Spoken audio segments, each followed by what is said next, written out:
video, I'm gonna discuss some things. Maybe I should make notes. Give me a minute.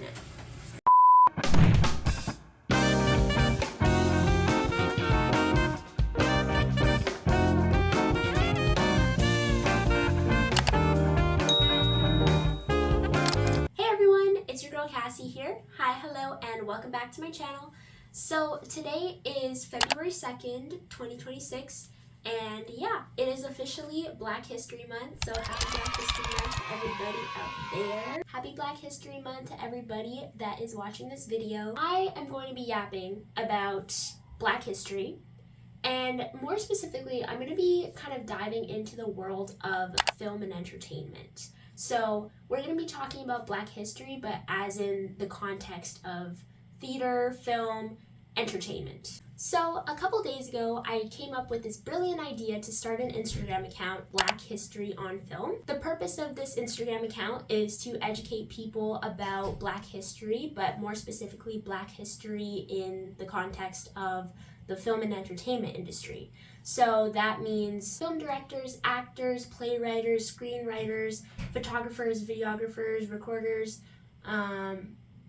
costume designers, set designers, theater production assistants, film production assistants, basically everybody that's in the whole world of entertainment and film. With this account, my goal, my vision was to basically just spread awareness on some people that I think deserve a little bit more recognition and, to be honest, just more hype because they're awesome people.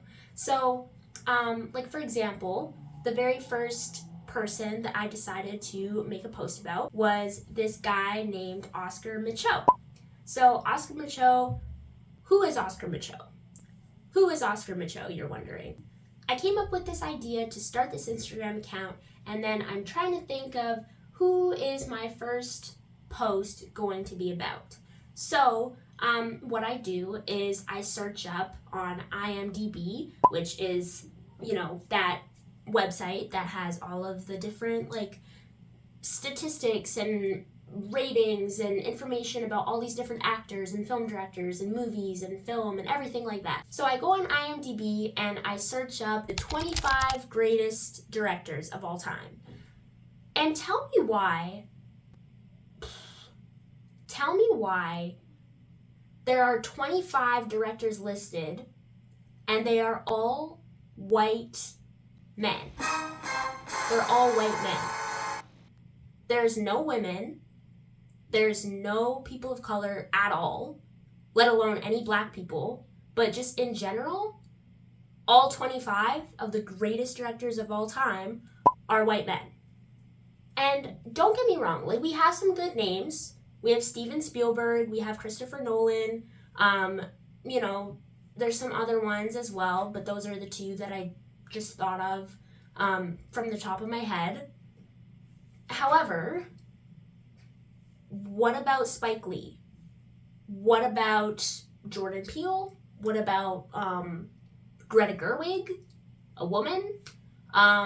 Literally all white men. So yeah, that kind of rubbed me the wrong way, and I was starting to think, hey, maybe we should talk about this more, because there's obviously a gap of knowledge between, of these people that are running IMDb and the rest of the world, because there's so much more to the film industry than just the Western worldview, Western culture, the white culture.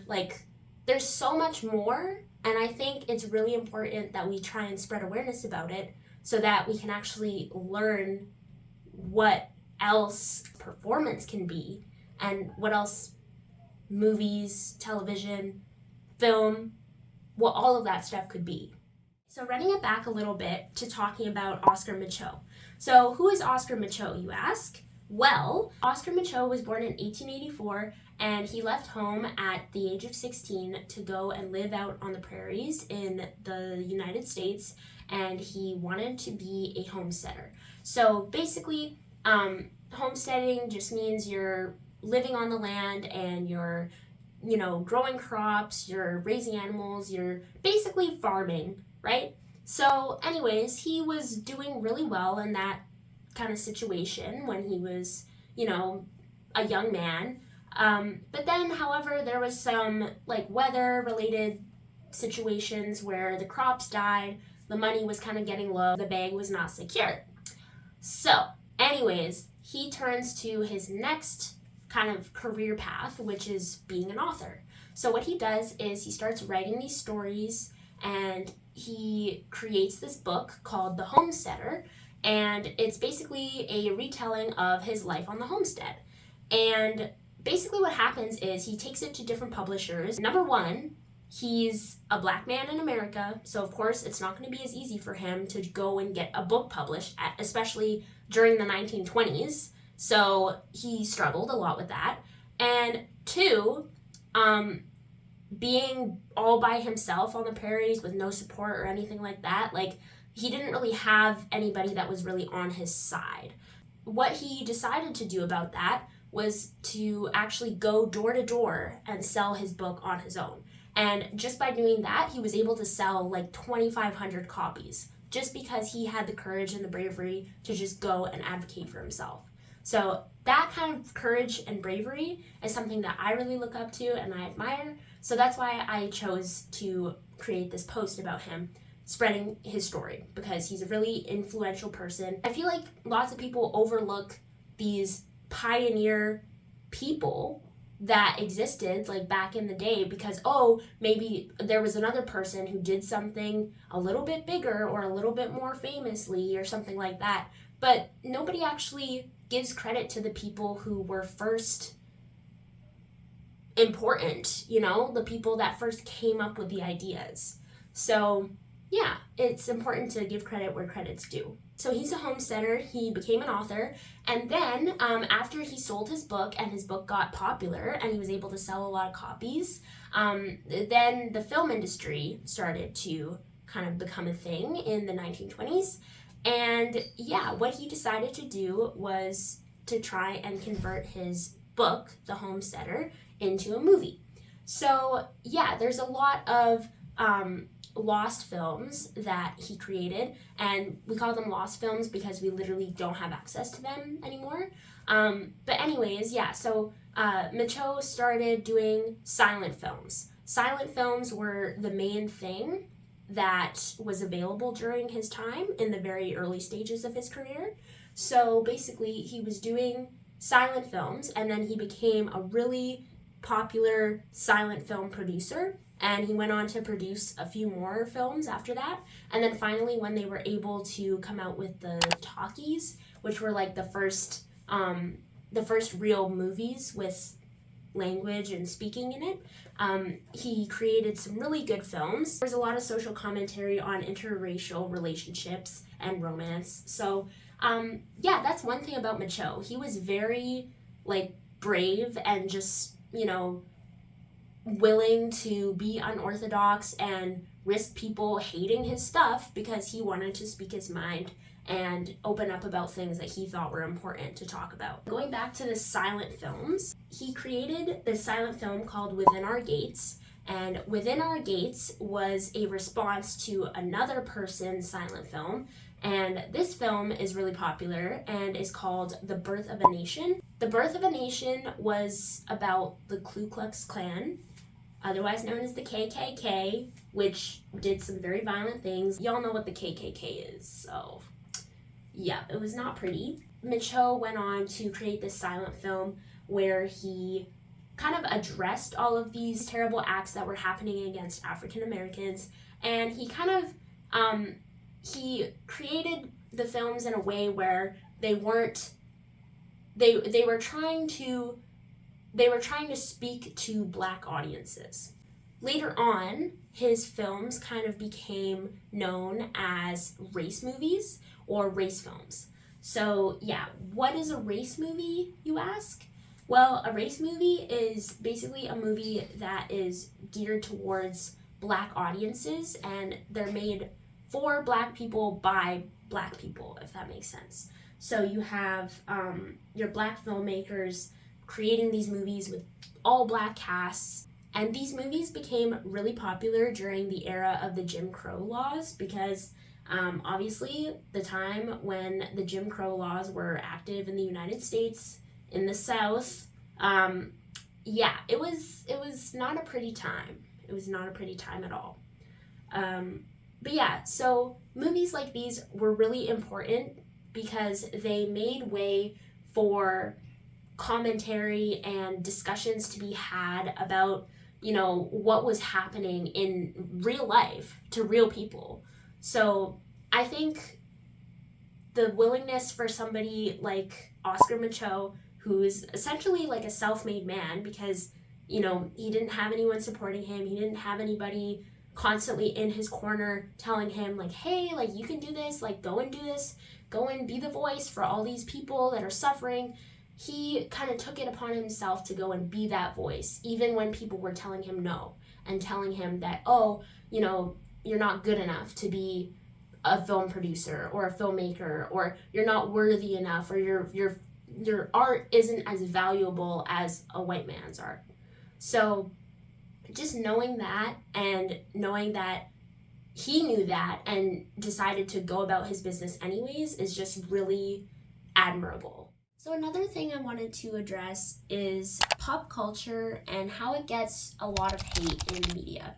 So have you ever had a friend that, like, if you say, oh yeah, like, Taylor Swift, I love Taylor Swift, and then they just look at you like, why do you like Taylor Swift? She's so popular. Her songs are overplayed. They're not even that good. Like, why do you listen to Taylor Swift? Like, if there's people out there that are like that and you've had experiences like that with them, just tell them, and I quote, lack of spaces for vulnerability manifests in a mentality of always being defensive. I'm going to say that one more time. Lack of spaces for vulnerability manifests in a mentality of always being defensive. So, what does this quote mean? What does this quote mean, you ask? Well, it's basically saying that people who feel the need to put other people down for their interests, their likes, their culture, their race, their ethnicity, their nationality, their gender, sexuality, anything like that, their age, music tastes, personal tastes, personal interests,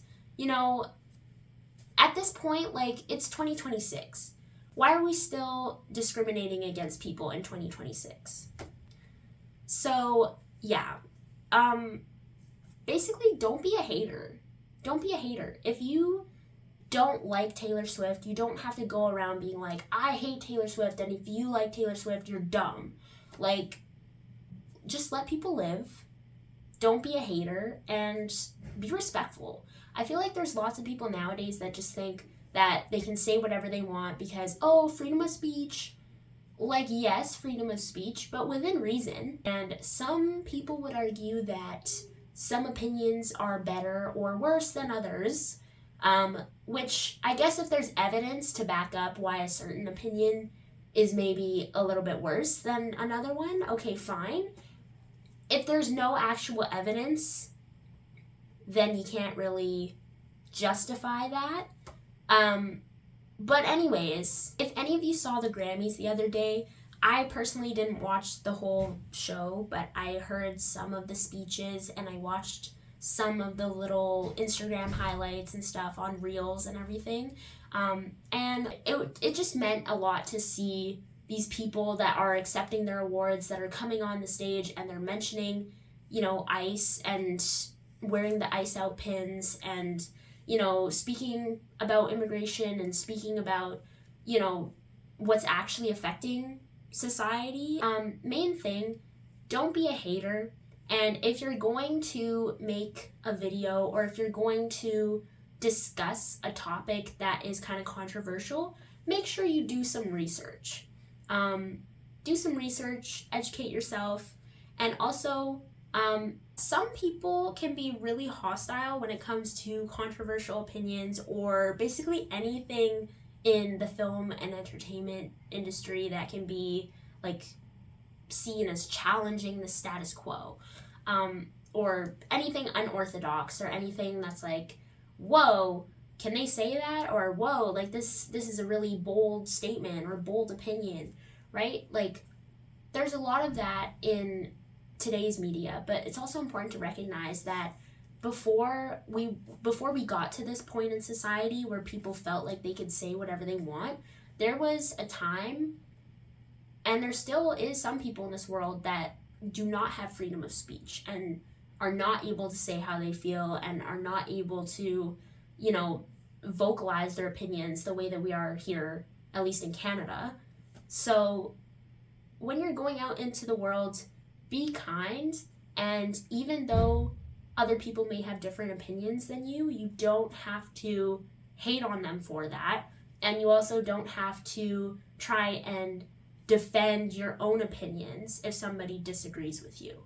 So yeah, don't force your opinion on other people, because sometimes some people like to kind of stay apolitical or kind of like not super into it.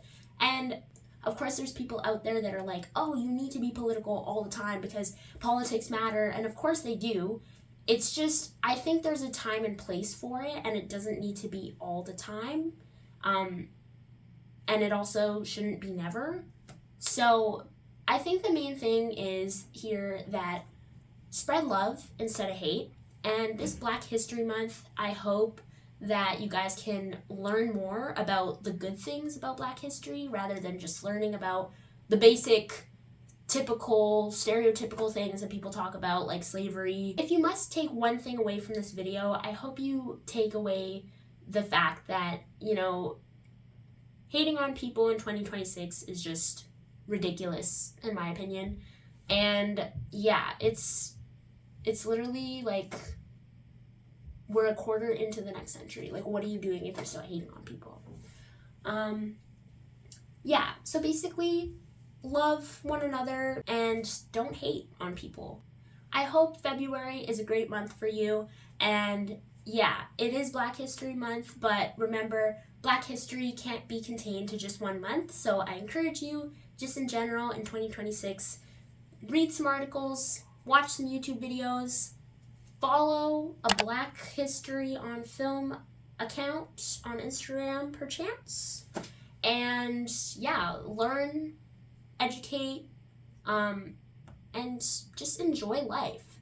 You know, we're all here trying to just figure out how things work in this world. And, you know, I think if we all just agreed to disagree and moved on, then things would be all right. But unfortunately, some people are stubborn, and that's why we still have wars, and we still have violence, and we still have aggression in this world, because some people are just so damn stubborn, and they don't want to change the way they think because, oh, they don't want to admit that they have the wrong opinion. When the truth is, there is no wrong opinion. There's just opinion. Yeah. So yeah, thank you for listening to my TED Talk. It was kind of a yap session. I probably have like 40 minutes of film on my phone now. If I'm gonna lose storage space for a video, then this is the video for that. So, thank you so much for watching. I really do appreciate you guys watching my videos. And again, I'm trying to get into film production here at UBC. So if you would like to leave any comments, or if you have any feedback for me about my video editing, or even if you want to comment some opinions and, you know, anything related to anything in the comment section below, go ahead and I will read your comments and I'll try and respond. Actually, did I talk about everything? Yeah.